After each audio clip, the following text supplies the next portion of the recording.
Hi everyone, मेरा नाम निखिल उपाध्याय है। ठीक है, और हम जो आज से है मॉडर्न हिस्ट्री शुरू करने वाले हैं। मॉडर्न हिस्ट्री क्यों? जब हम पढ़ेंगे मॉडर्न हिस्ट्री, ठीक है, एमएच, ठीक है। मॉडर्न हिस्ट्री क्यों? क्योंकि मोस्ट क्वेश्चन यहीं से आते हैं, ठीक है। मोस्ट क्वेश्चन यहीं से आते हैं, ठीक है।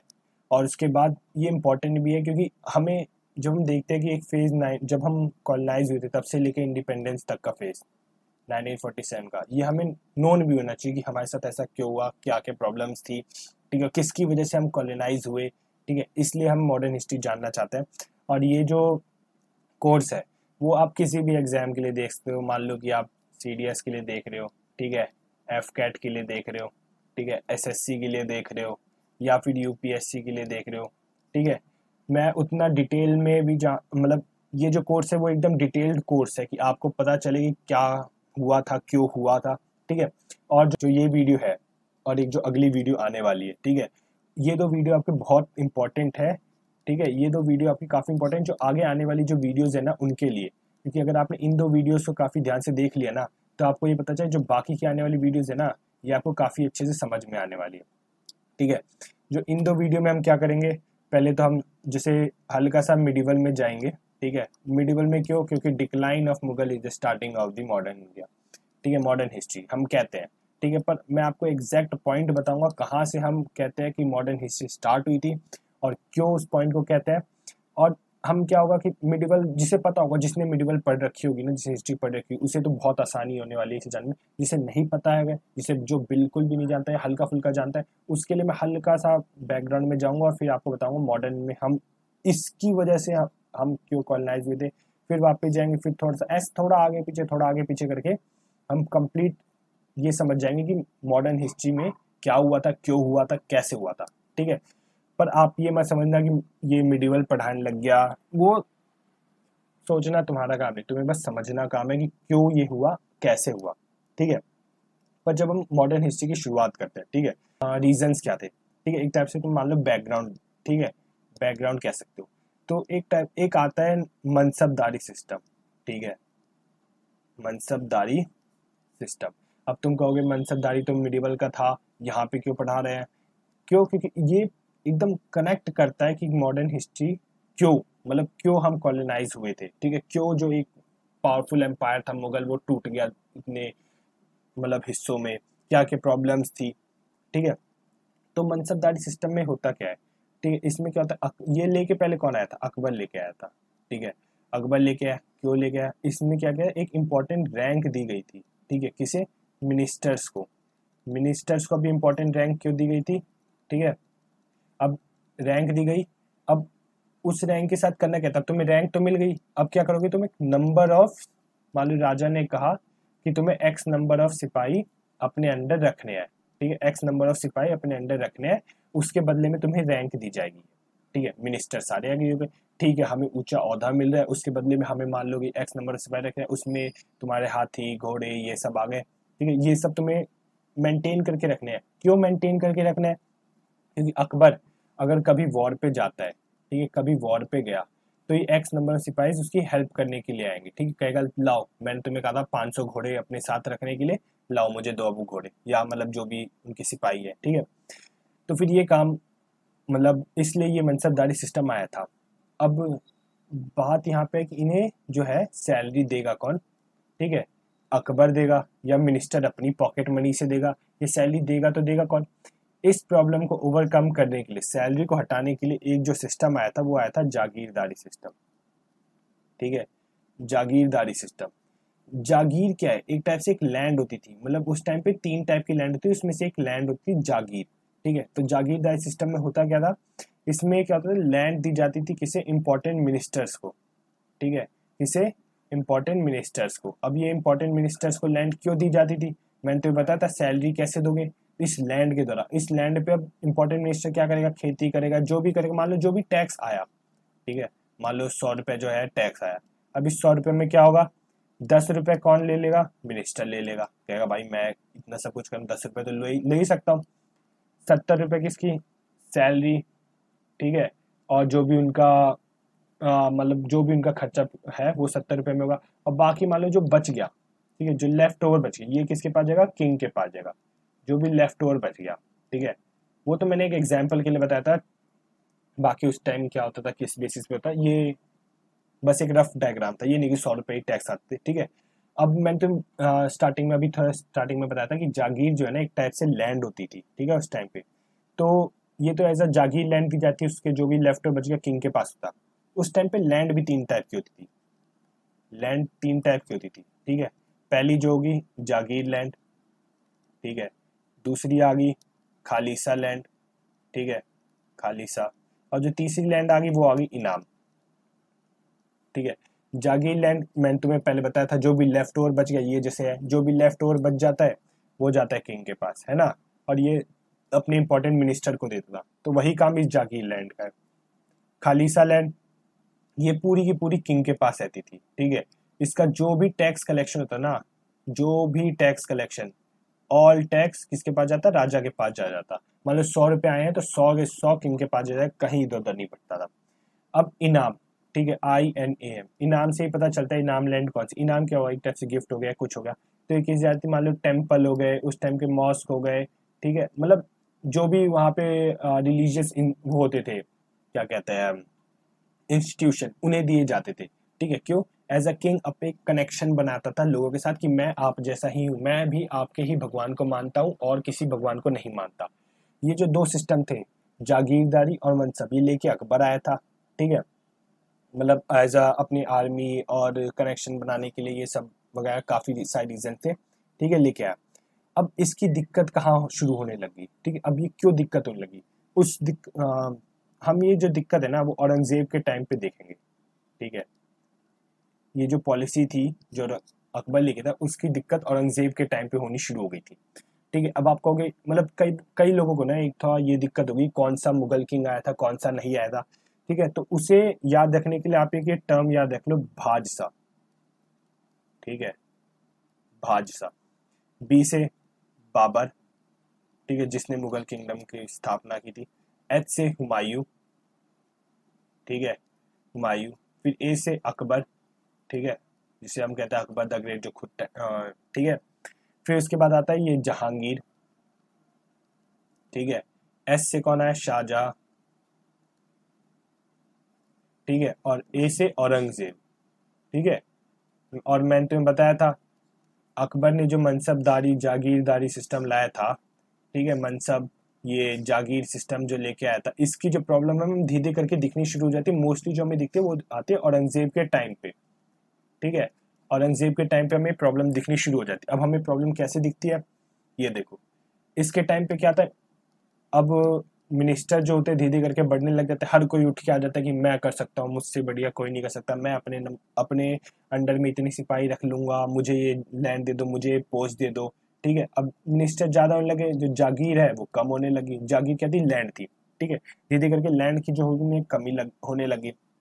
तो अब इस कमी को दूर करने के लिए औरंगजेब क्या करने लगे, जो खालिसा लैंड थी, जो मैंने बताया था ना तुम्हें, जो खालिसा लैंड थी, क्या थी खालिसा लैंड, वो सिर्फ और सिर्फ किंग के पास रहती थी, और उसका जितना भी टैक्स आता था सारा किंग रखता था। तो मान लो खालिसा पे अगर 100 रुपये आए हैं ना, ठीक है, 100 रुपये आए हैं तो 100 के 100 किंग रखेगा, कंप्लीट किंग रखेगा, ठीक है। अब औरंगजेब ने क्या किया, इस खालिसा लैंड को एज जागीर देने लग गया, ठीक है, एज जागीर देने लग गया। किसे, अपने जो भी इंपॉर्टेंट मिनिस्टर्स थे उन्हें। अब क्योंकि मिनिस्टर्स को खुश रखना था, ठीक है। तो अब औरंगजेब क्या करने लगे, यार पापा ने ये सिस्टम तो बेकार ला दिया, मेरे पापा क्या मतलब परदादा जो भी है इसके, उनने सिस्टम तो काफी खराब ला दिया, पर अब मुझे तो हैंडल करना पड़ेगा। तो इसने क्या किया, खालिसा को एज जागीर देने लगे। जागीर में हमें पता था जो भी लेफ्ट ओवर बचता था वो जाता था किंग के पास, ठीक है। जो भी लेफ्ट ओवर बच गया वो जाएगा किंग के पास। अब क्या होगा, इसकी वजह से क्या होगा, अब मान लो जहां 100 रुपये आने थे, मुझे पता है कि मेरे खाते में हर दिन 100 रुपये आएंगे, वहां पे मुझे 20 रुपये मिल रहे हैं रोज, ठीक है। अब इससे क्या होगा, जो भी मैं बजट था वो हिल जाएगा, ठीक है। फाइनेंशियल प्रॉब्लम मेरे जो एम्पायर है वहां पे स्टार्ट होने लग जाएगी, ठीक है। तो ये जो नया सिस्टम था कि खालिसा को एज जागीर देंगे मिनिस्टर्स को, इसकी वजह से फाइनेंशियल प्रॉब्लम भी स्टार्ट होने लगी, ठीक है। अब औरंगजेब का यार एक मुश्किल से निकला, दूसरी मुश्किल गले पड़ के आ गई। जेठालाल जैसी लाइफ हो गई है मेरी, ठीक है। तो अब क्या होगा, वो क्या करेगा, औरंगजेब जो था वो क्या करता है, टेम्पल तोड़ने लगता था, ठीक है, टेम्पल डिस्ट्रक्शन करता है। अब आप कहोगे टेम्पल डिस्ट्रक्शन क्यों, वहां पे कौन सा, अभी तो आपने बताया था टेम्पल को ये लैंड देता था इनाम करके, तो अभी टेम्पल क्यों तोड़ेगा, ठीक है, बेवकूफ है ना जो लोगों से अपनी दुश्मनी कर लेगा। क्यों, मैंने तुम्हें बताया था कि राजा सबसे पहले आता है, उसने क्या किया था, फाइनेंशियल प्रॉब्लम स्टार्ट हो गई थी तो टेम्पल तोड़ता है। क्यों, क्योंकि उस टाइम पे आने लग, वहां पे टेम्पल में गोल्ड सिल्वर जो भी इंपॉर्टेंट जो चीजें होती थी, जो भी प्रेशियस स्टोन्स होते थे, वो टेम्पल में ही रखे जाते। टेम्पल उस टाइम का ना बैंक हुआ करता था, ठीक है। तो टेम्पल को तोड़ा, नॉट एज अ मतलब कि मुझे इस रिलीजन से प्रॉब्लम है, ठीक है, बट एज वहां पे गोल्ड और सिल्वर हुआ करते काफी, जो उसके किंगडम को बनाए मतलब मजबूत बनाए रखने में मदद करेगा और सस्टेन करते रहेगा, बनाए मतलब चलते रहेगा स्मूथली चलने के लिए। उसने टेम्पल तोड़ी कि सोना चांदी जो भी मिले, जिससे मुझे जो भी मेरी भी प्रॉब्लम चल रही है उस प्रॉब्लम से मैं ओवरकम कर सकूं, ये ठीक है। फिर एक हम इस टाइम पे देखते हैं औरंगजेब के टाइम पे जो रिलेशनशिप थे, ठीक है, रिलेशनशिप किसके साथ, राजपूत के साथ, ठीक है, और किसके साथ, मराठास के साथ, ठीक है, और सिख के साथ। इनके साथ क्या होने लगे, रिलेशनशिप क्या होने लगे, फेल होने लगे, खराब होने लगे, ठीक है। अब ये भी एक दिक्कत होगी, मान लो कि जो जिन पे मैं ट्रस्ट करता हूँ वही मेरे पीछे आके अगर छुरी घोप दे, मतलब मुझे मार दे, बैक स्टैबिंग कर दे, तो फिर मुझे प्रॉब्लम होनी चाहिए, मैं इनसे इनसिक्योर होने लग जाऊंगा जिन पे मैं ट्रस्ट करता था, है कि नहीं। तो इसकी वजह से भी वो जो मुगल का एम्पायर था वो मतलब धीरे करके ना डिक्लाइन की तरफ जाने लग गया था। मैंने तुम्हें बताया था लैंड की दिक्कत, मैंने तुम्हें बताया था लैंड की दिक्कत चली रही थी, ठीक है, फाइनेंशियल प्रॉब्लम भी आने लग गई थी, ठीक है। उसके बाद फिर मैंने टेम्पल तोड़ के लोगों से दुश्मनी मोड़ मतलब दुश्मनी ले ली, ठीक है। उसके बाद से मेरे जो रिलेशनशिप थे, जो दोस्त जो थे उनके साथ, वो भी खराब होने लग गए थे, ठीक है। उसके बाद क्या होता है, धीरे धीरे करके औरंगजेब क्या होता है, उसकी हो जाती है डेथ, ठीक है, औरंगजेब की होगी डेथ। अब यार ये तो बहुत बड़ी प्रॉब्लम होगी, जहाँ पे एक औरंगजेब जो सोचा था अपने एम्पायर को कैसे बनाना है, कैसे मजबूत करना है, वहां पे उसकी हो जाती डेथ, ठीक है। अब इस टाइम इसके होते हैं 3 बेटे, ठीक है, 3 सन। पहला कौन होता है, मोहम्मद आदम, ठीक है। दूसरा था बहादुर शाह, बहादुर शाह वन, ये हम पढ़ेंगे, इसका भी इंपॉर्टेंट रोल है, ठीक है, मॉडर्न हिस्ट्री में बहादुर शाह वन। और फिर आता है कम्बुक्श, KSH, ठीक, KAMAN है, ठीक है, वो देख लेना, KAMBUKSH, ठीक, कम्बुक्श या कन्बुक्श है, ठीक है, कम्बक्श है, KAMBUKSH, कम्बक्श, हाँ, ठीक है। तो क्या होता है, इन तीनों के बीच में ना लड़ाई हो जाती है, आदम शाह वर्सेस बहादुर शाह, ठीक है, इनके बीच में होने लग जाती है लड़ाई, ठीक है। तो कलर चेंज कर देते, ज्यादा रेड रेड हो गया, ठीक है। तो अब क्या होता है, जो आदम शाह होता है ना वो जीत जाता है, ठीक है, is a winner, winner winner chicken dinner, ठीक है, आराम से बैठ के कबाब वबाब ये सब खाता है, ठीक है। अब क्या होता है, बहादुर शाह अब जीत तो जाता ही है, ठीक है, ये दो हार जाते हैं। अब जीतने के पर ये क्या होता है, ये सिर्फ 6 महीने के बाद ना इसकी डेथ हो जाती है, 6 महीने के बाद इसकी डेथ हो गई। अब क्या होगा, डेथ होने के बाद बहादुर शाह बन जाता है मतलब किंग, बैठ जाता है गद्दी पे, ठीक है।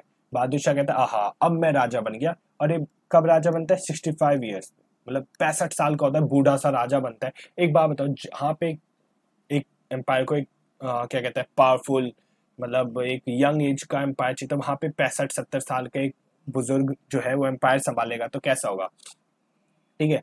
तो अब क्या होता है, बहादुर शाह जो वन होता है वो राजा तो बन जाता है। अब ये क्या सोचता है, बहादुर शाह जो वन होता है वो सोचता है कि मैं यहाँ लिखता हूँ BS1, ठीक है, बहादुर शाह, ठीक है, बहादुर शाह वन। अभी कहते हैं जो भी रिलेशनशिप मेरे पापा ने दादा ने, ठीक है, खराब किए थे, उन्हें मैं सही करने की कोशिश करूंगा, ठीक है, उन्हें मैं सही करने की कोशिश करूंगा कि मतलब वापस जो थे, जो राजपूत गुस्सा है, जो मराठा गुस्सा है, जो सिख गुस्सा है, उन्हें मैं वापस सही करने की कोशिश करूंगा, ठीक है। तो इस सही करने की कोशिश में सबसे पहले किसके पास जाता है, राजपूत के पास, ठीक है। कहता है राजपूत भैया पापा की गलती माफ करो, ठीक है, मैं जो औरंगजेब पापा ने जो भी किया था उसकी गलती माफ करो और हमारे साथ वापस जुड़ जाओ, ठीक है। जैसे मुगल है, ठीक है, मान लो कि तुम्हें बताता हूँ मुगल है, मुगल किंगडम है, ये राजपूत है, ठीक है, मतलब एक टाइप से है तो मुगल के अंदर, पर यहाँ पे अपना शासन चलाने लग गए थे, मतलब क्यों, क्योंकि एक रिलेशनशिप खराब होने लगे तो एक टाइप से मान लो कि ये जो हिस्सा है वो कट गया था मुगल से, ठीक है। ऐसा जब तुम मैप में देखोगे तो दिखेगा कि हाँ ये मुगल के अंडर है, बट था नहीं टेक्निकली, वो हम देखेंगे अभी आगे आगे पता चलेगा हमें क्यों कैसे हो रहा था ये, ठीक है। तो राजपूत कहता है ठीक है मैं तुम्हारे साथ वापस जुड़ने के लिए तैयार हूँ, मुझे कोई दिक्कत नहीं है, पर मुझे चाहिए हाई मनसब, HIGH, हाई मनसब चाहिए मुझे, ठीक है। बहादुर कहता अरे हाई मनसब कोई मांगने की चीज है, लो यार तुम हाई मनसब ले लो, मुझे कोई दिक्कत नहीं है, ठीक है। राजपूत कहता है अरे रुको दूसरी डिमांड भी है मेरे पास, मुझे चाहिए हाई सैलरी, ठीक है, मुझे हाई सैलरी चाहिए। बहादुर शाह कहता है ले लो यार तुम ले लो, तुम्हें क्या 50 लाख का चेक काटो, अभी बोलो, अभी बस साइन करना बाकी है, तुम बस चेक काटो और तुम आ जाओ जल्दी जुड़ो मेरे साथ। तो ये कहते राजपूत के अरे अरे रुको यार मेरी और भी शर्त है। बहादुर कहते यार तुम नखरे काफी करते, पर चल छोड़ो जो भी है, बताओ क्या शर्त है तुम्हारी। कहता है कि जो राजपूत है ना उसे बना दो गवर्नर, गवर्नर हो गया, या फिर जिसे हम कह गए सूबेदार, ठीक है, या कह गए हम नवाब, ठीक है, एक ही बात है, one of the same thing, ठीक है। ये हमें राजपूत जो है हमारे, जैसे ये राजपूत का इलाका है तो इस इलाके में हमें ये बना दो, ठीक, गवर्नर हो गया, सूबेदार, नवाब जो भी होगा हमें बना दो। बहादुर कहते हैं यार कर दी ना तुमने छोटी बात, यही दोस्ती यही प्यार, बीच में आ गई नवाब की दीवार, है ना। तो कहता है कि वापस कलर चेंज कर लेते हम, है ना, ज्यादा वाइट वाइट हो गया। तो कहता है कि यार देखो गवर्नर नवाब ये सब तो नहीं बना सकता मैं तुम्हें, ठीक है। इसके अलावा ये जो तुम्हारी दो डिमांड थी ना, हाई मनसब की रख लो, तुम्हें मैं सैलरी का जो चेक है तुम्हें 50 लाख का काट के देना, और तुम्हें क्या चाहिए, ये जो छोटी सी जिद है ना ये सूबेदार नवाब बनने की, ये छोड़ दो, ठीक है। बाकी ये दो रखो, तुम मनसब और सैलरी रखो और हमारे साथ मिल जाओ। राजपूत कह रहे ना भाई हमें तो सबसे इम्पोर्टेंट यही है, ठीक है, हमारा सबसे इम्पोर्टेंट हमें यही चाहिए, ठीक है। बहादुर शाह जो है, बहादुर शाह वन जो है वो मना कर देता है, ठीक है, डिनाई कर देता है, किसके लिए कि तुम्हें नवाब नहीं बनाऊंगा। तो राजपूत कहता है अगर तुम मुझे नवाब नहीं बना सकते तो जो दोस्ती का हाथ तुम बढ़ा रहे हो तुम वापस ले जाओ, हमें तुम्हारे साथ कोई हाथ वाथ नहीं मिलाना। बहादुर शाह कहता है यार देख लो महंगा पड़ेगा तुम्हें। राजपूत कहता है हाँ हाँ देख लिया जाएगा, जब होगा तब की तब बात है, अभी हमें तुम्हारे साथ मिलना नहीं है। बहादुर शाह क्या होता है अब खाली हाथ वापस आ जाता है। अब ये सोचता है कि देखो मैंने तो बताया था ना कि कहाँ गया, राजपूत के साथ तो अब रिलेशनशिप बन नहीं रहे, ठीक है। अब फिर ये सोचता है कि मैं मराठास के पास जाता हूँ, मराठास को अपने साथ कर लेता हूँ, है ना। तो अब क्या होता है, बहादुर शाह जो होता है वो जाएगा मराठा के पास, पर मराठा से इसकी दुश्मनी हुई क्यों, एक इतना अच्छा खासा एम्पायर से मराठा ने दुश्मनी की क्यों, ठीक है। इसके लिए हमें थोड़ा बैकग्राउंड जाना पड़ेगा, ठीक है। अब हम स्किप करेंगे, जो हम स्किप करेंगे 1498 पे। अब आप कहोगे यार ये तो बहुत ज्यादा पीछे ले आया, क्यों, अगर तुम्हें पता नहीं चलेगा ना कि मराठास क्यों अलग हुए तो तुम्हें पता ये भी नहीं पता चलेगा कि मराठा साथ क्यों नहीं आना चाहते थे, ठीक है, और क्यों उनने मराठास ने मुगल का साथ क्यों नहीं दिया। तो 1498 में ना एक बंदा आता है, कमाल का बंदा आता है इंडिया, ठीक है, उसका नाम होता है वास्को डिगामा। क्या नाम होता है, वास्को डिगामा, ठीक है, स्पेलिंग चेक कर लें वास्को डिगामा की, ठीक है। वास्को डिगामा आता है, ये कहाँ से होता है, ये यूरोप का बंदा होता है, कहाँ का, यूरोप का, ठीक है। यूरोप से ये कहाँ, ये आता कहाँ पे, ये आता है कैलीकट में, ठीक है, कैलीकट में आता है। कैलीकट कहाँ है, कलकत्ता मत समझ लेना इसे तुम, ठीक है, केरला में, ठीक है, कैलीकट केरला में आता है, ठीक है। अभी आता है किस लिए आता है, इसका तो मेन प्रायोरिटी होता है कि ट्रेड करना, ठीक है। ट्रेड किया किसके साथ, पोर्चुगीज, मतलब ये पोर्चुगीज और इंडिया का, ठीक है। इंडिया और पोर्चुगीज क्या होता है, पोर्चुगीज होता है तो इंडिया पोर्चुगीज के ट्रेड चल रहे होता है, ठीक है। अभी क्या करता है धीरे धीरे देखता है कि यहाँ पे ना काफी मतलब रिलीजियस अलग अलग है, तो ये अपना रिलीजन को भी जो है स्प्रेड करना शुरू होता है। इसका रिलीजन क्या है, क्रिश्चियन है, ठीक है। तो अपने क्रिश्चियन को प्रमोट करने लग जाता है यहाँ पे कि देखो क्रिश्चियनिटी में ऐसा होता है, तुम्हारे यहाँ तो ये हो रहा है, हमारे रिलीजन में आ जाओ, हम ये करेंगे वो करेंगे, जैसे वादे होते हैं नेताओं के, ठीक है, ये करेंगे वो करेंगे, करता है सब एक ही काम है, ठीक है। तो अभी कहता है कि ठीक है आ जाओ आ जाओ आ जाओ, और ये अपने रिलीजन को प्रमोट करने के लिए क्या करता है, जैसे मान लो इंडिया का साउथ है, यहाँ से मान लो कोई लोग वो हज की यात्रा पे जा रहे हैं, जो मुस्लिम है वो हज की यात्रा पे जा रहे हैं, तो यहाँ पोर्चुगीज ने अपने शिप बैठा दिए, ठीक है। पोर्चुगीज ने अपने शिप, पोर्चुगीज ने यहाँ पे अपने शिप लगा दी, जैसे ही कोई शिप यहाँ पे हज की यात्रा के लिए जाता था, पोर्चुगीज क्या करते थे, उन शिप को अटैक करते थे और उन्हें वहीं डुबा देते थे। अटैक किया और वहीं पे डुबा दिया, ठीक है, अटैक किया वहीं पे डुबा दिया। तो अब इससे क्या होता कि मुस्लिम एक टाइप से डर के भी कह लो, या फिर अपना रिलीजन जो था वो क्रिश्चियनिटी में कन्वर्ट करने लग गए थे, ठीक है। अब जो था यहाँ पे जैसे साउथ में क्या था ना कि एक बाहमनी किंगडम था, जैसे ये मान लो कि ये तुम गुजरात है, ये है, ये है, ठीक है। यहाँ पे जो था ना बाहमनी किंगडम था, बाहमनी, ठीक है, ये टूट गया था काफी छोटे छोटे हिस्सों में, ठीक है। और जैसे कि गोलकोंडा, ठीक है, गोलकोंडा, बीजापुर, ठीक है, इन सब हिस्सों में छोटे छोटे में टूट गया था, ठीक है। अब यहाँ पे क्या होता था ना, एक फाइटिंग स्कूल हुआ करते थे, ठीक है, जिसे मराठास कह लो, ठीक है, मराठा, ठीक है, गोलकोंडा, बीजापुर, ठीक है, यहाँ पे फाइटिंग स्कूल हुआ करते जहाँ पे मराठा जी सब लड़ाई उड़ाई, तुम देखोगे ना मराठा की कोई अगर तुम मूवी देखो, वहाँ पे फाइटिंग वगैरह काफी उन्हें अच्छी आती थी, ठीक है। तो वहाँ पे एक फाइटिंग स्कूल होता है जहाँ पे ये सब जो बंदे थे वो ट्रेन हुआ करते थे, ठीक है। अब क्या होता था कि मैंने बता दिया पोर्चुगीज यहाँ पे शिप डुबा कर देते थे। तो अब इस टाइम पे देखो 1498 में, अगर तुम कहोगे कि 1498 में किंग कौन था, यहाँ पे मुगल का किंग कौन था, जहांगीर, ठीक है। औरंगजेब का तो वो किस्सा हम वहां पे पॉज कर चुके हैं, हम ये बताएंगे। अभी मैंने बताया था ना कि यहाँ पे बहादुर शाह जाएगा वापस किसके पास, मराठास के पास, ठीक है। तो यहाँ पे तुम एक टाइप से मान लो कि पॉज कर चुका हूँ मैंने, ठीक है, पॉज कर चुका हूँ, ठीक है। अब तुम्हें बताऊंगा मराठास क्यों ये मुगल से अलग हुए थे, ठीक है। तो 1498 में कौन था, जहांगीर था रूलर, ठीक है। अब जहांगीर क्या देखता है, कहता है कि यार मेरा इतना बड़ा एम्पायर है, ठीक है, वहां पे ये बंदा आके दूसरे रिलीजन को प्रमोट करे, ऐसे कैसे ना, मुझे नहीं। अब तो क्या होने लगी, इसे टेंशन होने लगी, ठीक है, किससे, पोर्चुगल से, ठीक है, जो वहां पे अभी प्रमोट करते थे अपने क्रिश्चियनिटी को। तो ये क्या करता है, अपने बेटे को भेजता है। इसका बेटा कौन है, शाहजहां, मैंने तुम्हें बताया था भाषा टर्म, भाषा, BHAJSA, ठीक है। तो जहांगीर के बाद शाहजहां, ठीक है। तो ये कौन होता है इसका बेटा, अरे यार स्पेलिंग क्या हो रहा है आज, शाहजहां, ठीक है। कहता है यार तुम्हें देखो, जहांगीर कहता है बेटा तुम्हें देखो, तुम्हें गद्दी तो देनी है, ठीक है, आज नहीं तो कल तुम गद्दी पे बैठोगे ही बैठोगे। तो तुम एक काम करो, मेरा एक छोटा सा काम है, ज्यादा बड़ा काम नहीं है।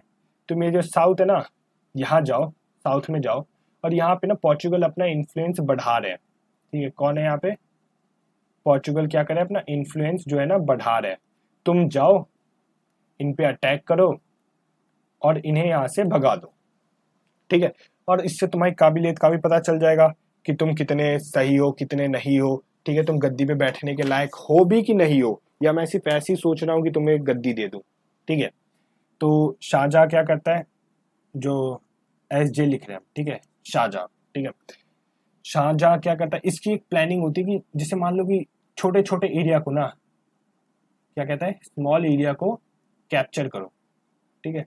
जैसे जैसे हम स्मॉल एरिया कैप्चर करेंगे ना, वैसे वैसे जो बड़ा एरिया ना अपने आप हमारे अंडर में आ जाएगा। मान लो कि ये एक पीस है, ठीक है, ठीक है। अब ये एक बड़ा है एम्पायर है, ये एक बड़ा एम्पायर है, ठीक है। ये क्या कर रहा है, छोटे छोटे छोटे छोटे जितने भी छोटे छोटे एम्पायर है ना, उन पे कैप्चर कर लो, ठीक है। एक टाइम पे अगर तुम छोटे वाले कैप्चर कर लोगे तो ये देख रहे हो, ये पूरा एम्पायर, ये पूरा इलाका इन दो से बड़ा है, A और B से बड़ा है ना। तो A और B अपने आप सरेंडर करने को आएंगे कि हाँ आपने इतना बड़ा इलाका कैप्चर कर लिया, हम सरेंडर करते हैं, ठीक है। तो जहांगीर ये शाहजहां की यही पॉलिसी कि छोटे एरिया को कैप्चर करते हो, बड़ा एरिया जो आप है अपने आप तुम्हारे अंडर में आ जाएगा। तो शाहजहां जो था ना, अगले पेज पे समझाता हूँ, ठीक है। तो उसने सारे जितने भी एरिया है ना वो सारे कैप्चर कर लिए, बस एक को छोड़ के, ठीक है। जो एक बच गया वो क्या बच गया था, अहमदनगर, अहमदनगर। अहमदनगर क्यों बच गया, क्योंकि इसका जो मिलिट्री कमांडर था ना, मिलिट्री कमांडर, वो काफी स्ट्रांग था, ठीक। कहते हैं ना एक लीडर, अगर तुम एक मजबूत लीडर के हाथ में ना तुम कोई भी बंदा पकड़ा दो ना, वो उसे उस बंदे के साथ पूरी दुनिया जीत सकता है, अगर वो लीडर बहुत अच्छा हुआ, एक स्ट्रांग हुआ, समझ रहे हो ना। तो इसका जो लीडर था ना, स्ट्रांग मिलिट्री कमांडर, इसका नाम क्या था, मलिक अहमद। क्या नाम है, मलिक अहमद।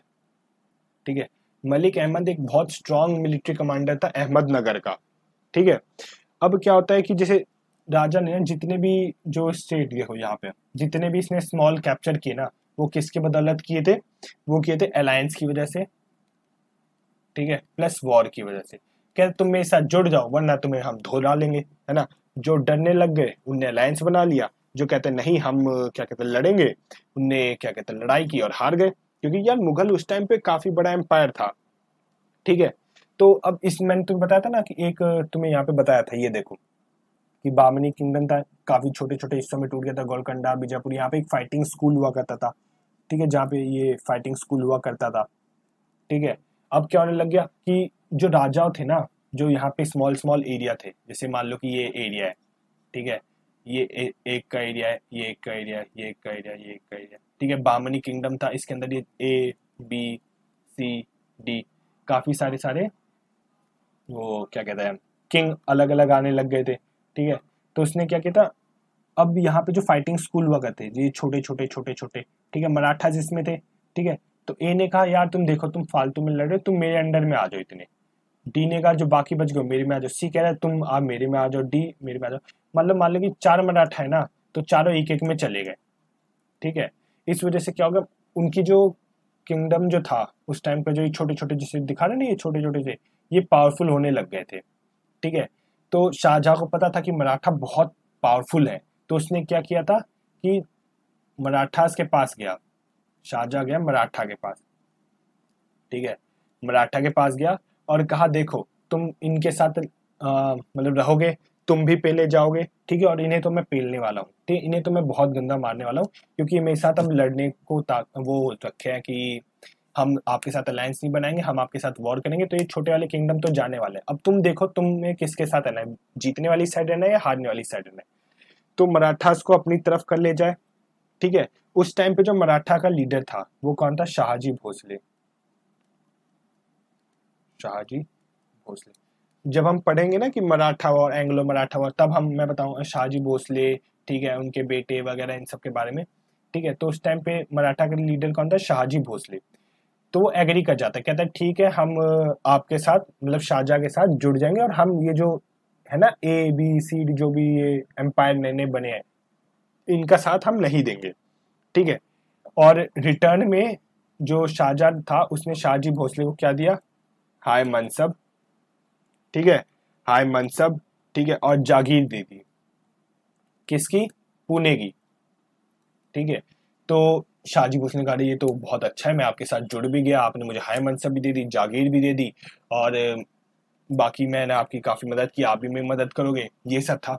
अब क्या होता है, जो हमें पता था कि देखो ये सारे के सारे जो थे आ गए थे शाहजहां के अंडर में, बच क्या गया था? अहमदनगर। क्यों? उसका मिलिट्री कमांडर जो था मलिक अहमद, वो काफी स्ट्रांग था, काफी पावरफुल था।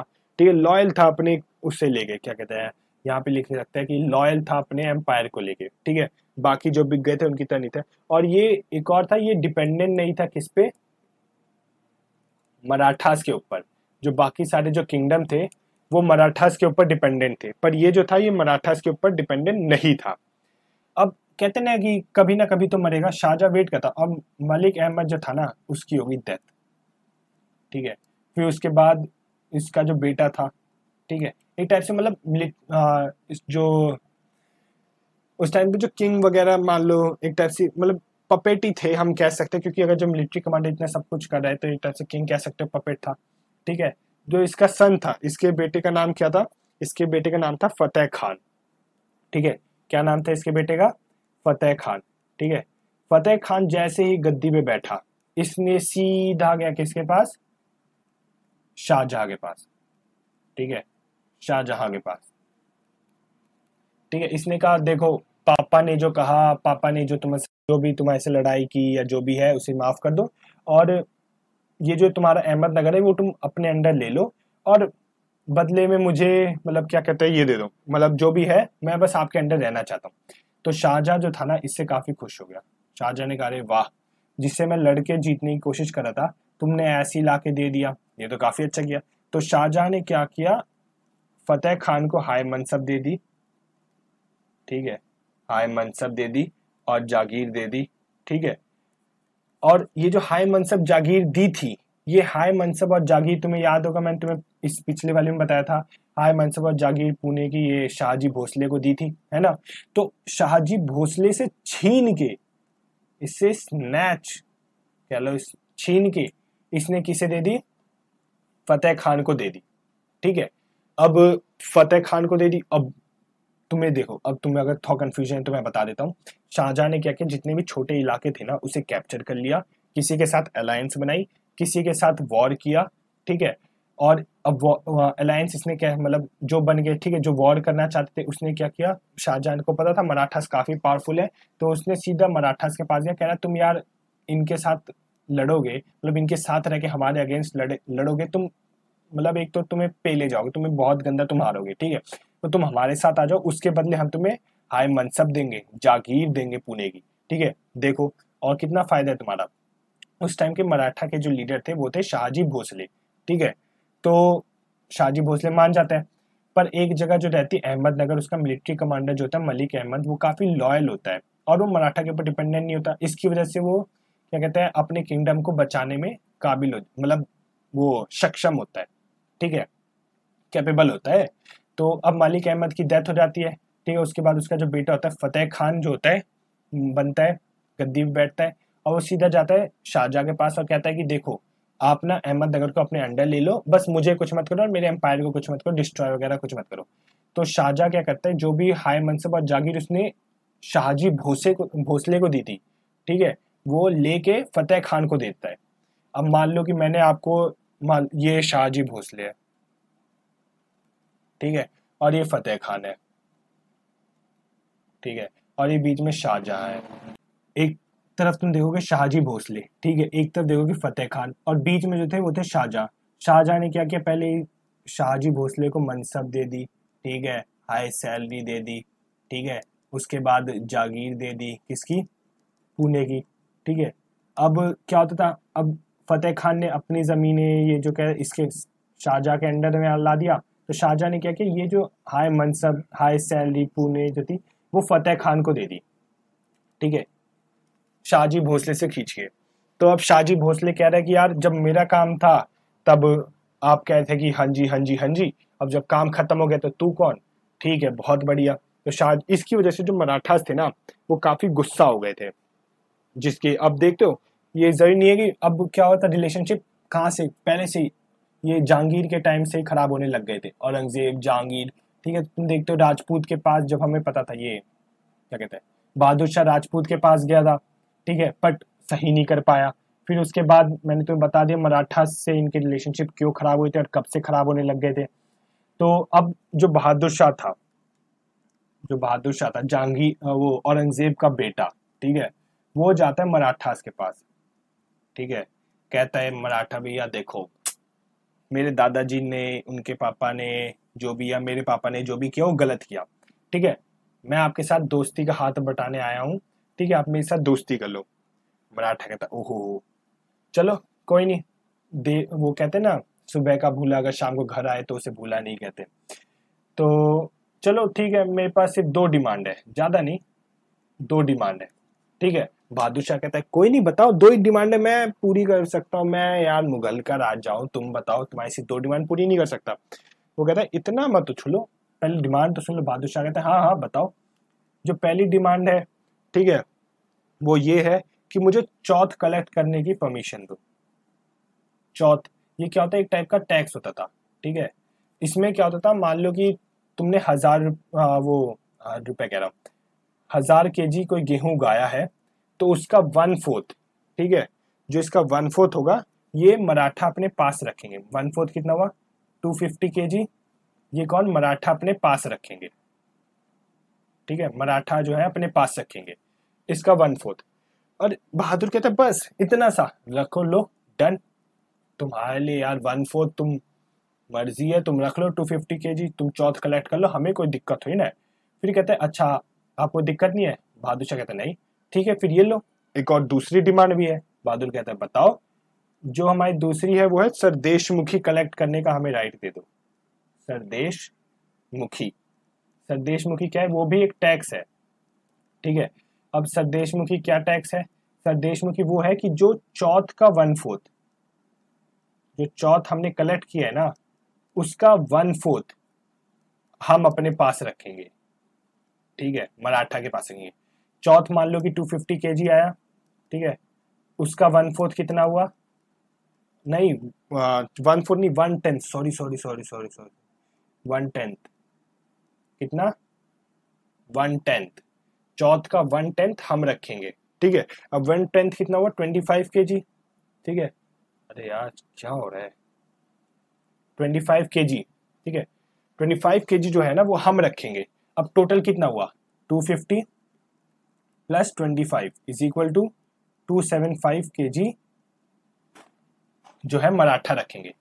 जो बहादुर शाह था ना, उसने कहा यार देखो तुमने 2 डिमांड रखी, ठीक है, तुमने चौथ के लिए कहा 250 kg, मैंने दे दिया, पर ये सरदेशमुखी नहीं दे पाऊंगा मैं। जो सरदेशमुखी है ना वो नहीं दे पाऊंगा मैं। बहादुर शाह ने सरदेशमुखी के लिए मना कर दिया। तुम एक दिमाग लगाओ, चलो उसने, ये देखो चौथ में क्या था? चौथ में 1/4 मिल रहा था, ठीक है, 250 kg, ठीक है।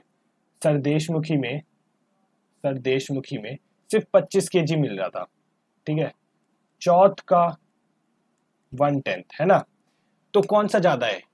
चौथ ज्यादा है कि सरदेशमुखी ज्यादा है? ठीक है, तुम कहोगे ऑब्वियसली चौथ ज्यादा है। तो बहादुर शाह अगर मना करता तो वो चौथ को तो मना कर सकता था ना, उसने सरदेशमुखी को मना क्यों किया? ठीक है, उसने इसके लिए डिनाई क्यों किया? ठीक है, वो चाहता तो इसे डिनाई कर सकता, पर उसने इसके लिए हाँ कह दी, ठीक है, यस कह दिया। क्यों? अब तुम एक ये वर्ड देखो, चलो मैं तुम्हें सही से लिख के दिखाता हूँ। देखो, सर देश मुखी, सर देशमुखी।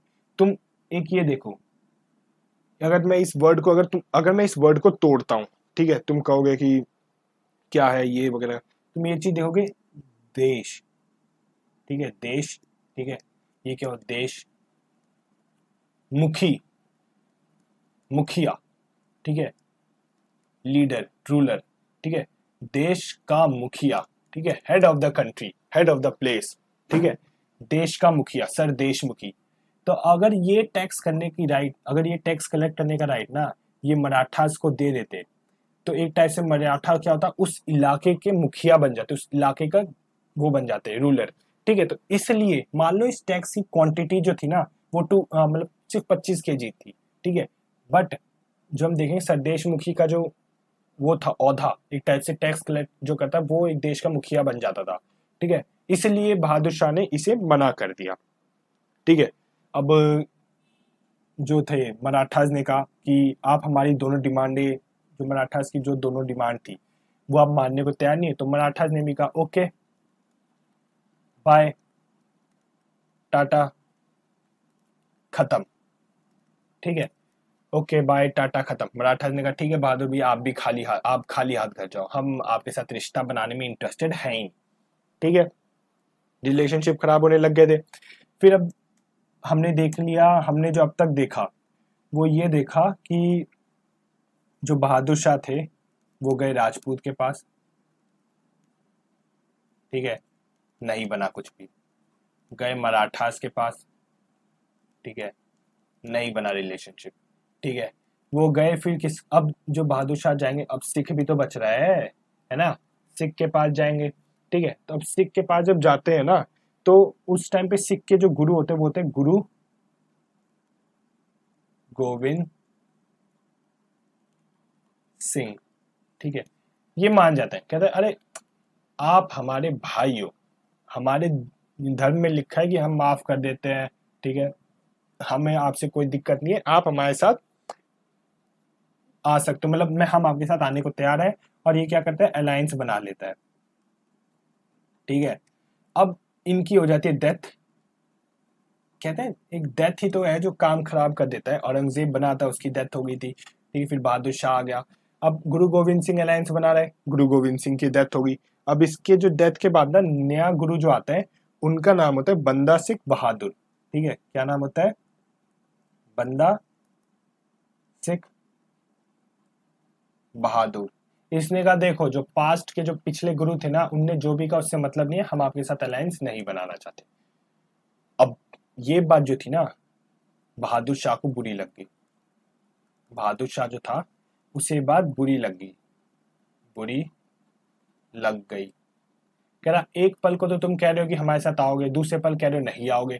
तो बहादुर शाह ने क्या किया, बहादुर शाह जो वन थे उनने क्या किया, अटैक कर दिया किस पे, ये क्या कहते हैं, लोहागढ़ फोर्ट पे।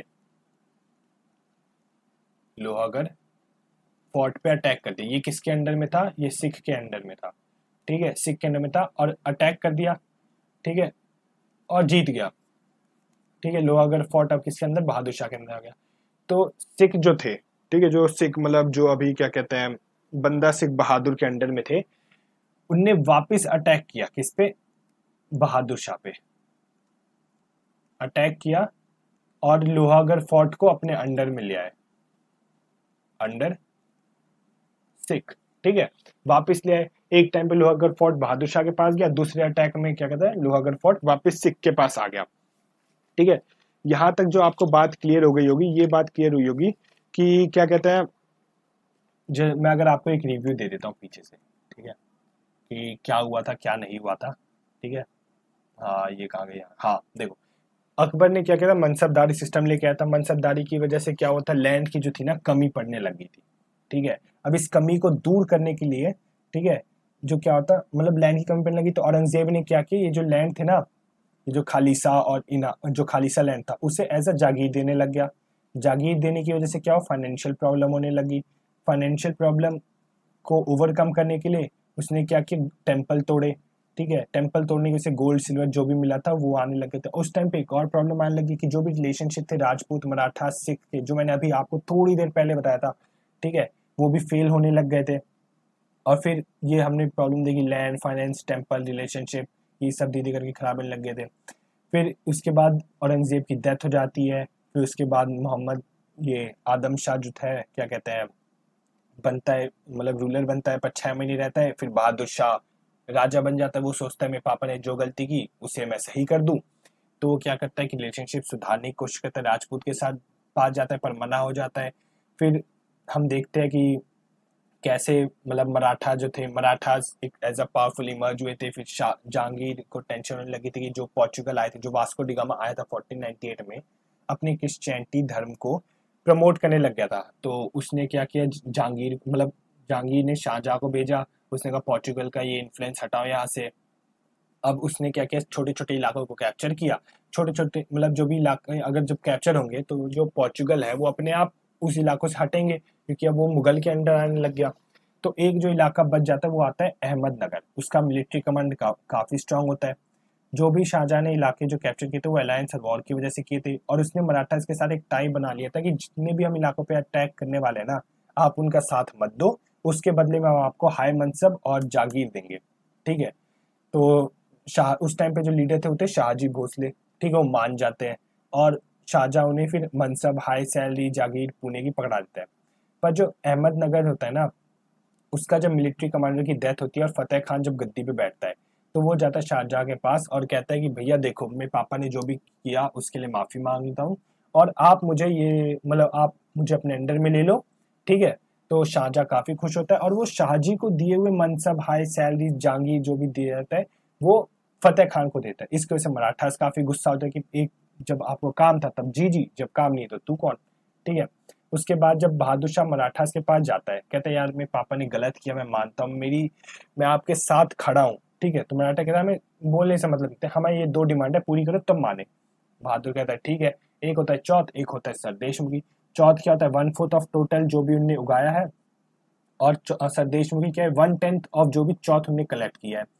तो बहादुर शाह कहता है कि ठीक है, चौथ के लिए एग्री कर जाता है, सरदेशमुखी के लिए मना कर देता है। तो उसके बाद क्या होता है, मराठा कहता है अगर आप हमारे साथ ये दो डिमांड नहीं पूरी कर सकते हो तो ठीक है, हम नहीं आपके साथ जुड़ना चाहते। और ये मैंने बता दिया था सरदेशमुखी क्यों इंपॉर्टेंट है, क्योंकि वो देश का मुखिया कहला जाता है अगर हम इस वर्ड को तोड़ेंगे, ठीक है। तो इस वजह से सरदेशमुखी के लिए मना किया था। फिर अब वो बहादुर शाह राजपूत के साथ खाली हाथ वापस आया, मराठास के साथ खाली हाथ वापस आया। अब वो किसके पास जाता है, वो जाता है सिख के पास। अब सिख में कौन होता है, गुरु गोविंद सिंह होते हैं, ठीक है। वो अलायंस गुरु गोविंद सिंह कहते हैं हाँ ठीक है हम अलायंस बनाने को तैयार है, पर उसकी डेथ हो जाती है। फिर अब बंदा सिख बहादुर जो है वो आते हैं गद्दी पे, वो मना कर देते हैं, ठीक है। और ये बात बहादुर शाह 1 को बुरी लग जाती है, ठीक है। तो वो क्या कहता है, अटैक कर देते हैं किस पे, लोहागढ़ फोर्ट पे, ठीक है। अब लोहागढ़ फोर्ट किसके अंडर में था, सिख के अंडर में। और कहता है, सिख कहता है अच्छा हमारे पे अटैक करो। तो सिख ने वापस अटैक किया बहादुर शाह 1 पे। और जैसे मैंने बताया था, लैंड की दिक्कत, फाइनेंस की दिक्कत, मिलिट्री की दिक्कत होने लगी थी, मतलब काफी सारी प्रॉब्लम थी। तो उसकी वजह से बहादुर शाह 1 यहाँ पे हार जाते हैं और ये जो एरिया था लोहागढ़ फोर्ट वापस सिख के अंडर में आ जाता है, ठीक है। अगर तुम सोचो, देखो यार इतना बता दिया बट कहीं मुझे लग नहीं रहा कि ये काम आएगा, बट मैं यही बता रहा हूँ इन्हीं की वजह से क्यों एंग्लो मराठास वॉर हुए, क्यों इसकी वजह से आंखें जब हम पढ़ेंगे धीरे धीरे करके कि किस वजह से ये एम्पायर और टूट जाता है, बाहर की कंट्रीज क्यों आते हैं। जैसे तुम देखोगे यहाँ पे, मैंने तुम्हें बताया था कि ये कहाँ गया, मनसबदारी सिस्टम है ना, हम मिडिवल में इसे ज्यादा पढ़ेंगे, बट मैं आपको ये बताता हूँ, मैं सिर्फ ये हवा में नहीं बता रहा। तुम एक चीज देखोगे ना, ये देखो मनसबदारी के सिस्टम के ऊपर ना 2 बार क्वेश्चन आए, 2013 में, ठीक है, 2013 में आए और 2020 में भी आ रखे हैं, ठीक है। जो भी 2013 और 2020 में आ रखे हैं, अब तुम अगर जैसे तुमने पढ़ा होगा तो तुम शायद इनमें से ना 2-3 अभी भी कर सकते हो, ठीक है। थोड़ा बहुत तुम्हें पता ही चल गया होगा कि ये मनसबदारी सिस्टम है क्या, ठीक है। और यहाँ पे मुगल मनसब इन सब के बारे में बता रखा था, ठीक है। जब हम इसे मिडिल में पढ़ेंगे ना तब और डिटेल में पढ़ेंगे, ठीक है। जैसे कि यहाँ पे तुम देखते हो, practice of offering title of mansabdari to military person only. Military person देखो तुम्हें यहीं पे पता चल जाएगा, ठीक है। और जागीरदारी, प्रॉपर फंक्शनिंग ऑफ जागीरदारी, जैसे मैंने तुम्हें बताया था अभी, ठीक है। यहाँ प्रॉपर फंक्शन जाती, तो तुम अगर थोड़ा दिमाग लगाओगे ना तुम इसे भी आसानी से कर लोगे, ठीक है। तो अभी के लिए हम यहीं पे एंड करते हैं, ठीक है। और जो अगली क्लास है, ठीक है, अगली क्लास में मैं आपको जो है वो ये बताऊंगा कि बहादुर शाह की जब डेथ होती है उसके बाद जहेंद्र शाह आता है, जुल्फिकार आते हैं, ठीक है, शाहजहां के रूल में। फिर जो हमारी जो तीसरी क्लास होगी, कल वाली जो क्लास होने वाली है, मतलब जो नेक्स्ट वीडियो आने वाली है, नेक्स्ट वीडियो में हम यही पढ़ेंगे, बैकग्राउंड पढ़ेंगे थोड़ा सा। और फिर उसके बाद जो अगली क्लास आने वाली, जो 3rd क्लास होगी हमारी, ठीक है, उसमें हम पढ़ेंगे मराठास के बारे में, ठीक है। मराठास के बारे में पढ़ेंगे, फिर धीरे धीरे करके हम ना आगे बढ़ते जाएंगे कि फिर उसकी अगली क्लास में कि मराठास क्या था, कैसे हुए थे। फिर जो 4th क्लास होगी, ठीक है, उसमें पढ़ेंगे एडवेंट ऑफ यूरोपियन, की कैसे यूरोपियन आए थे, ठीक है, उनने कैसे कैप्चर किया, ठीक है, पोर्चुगल, डच, स्पेनिश, ये जितने भी हैं उन सब के बारे में पढ़ेंगे। तो अभी के लिए इतना ही, थैंक यू, ठीक है। And please subscribe to my channel, ठीक है। और आगे की वीडियो देखने के लिए इन जो 2-3 वीडियो अभी मैं डालने वाला हूँ उनके साथ जुड़े रहिएगा। Thank you.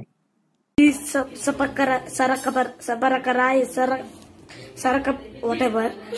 Please, I want to reach 1 million likes. So please, subscribe.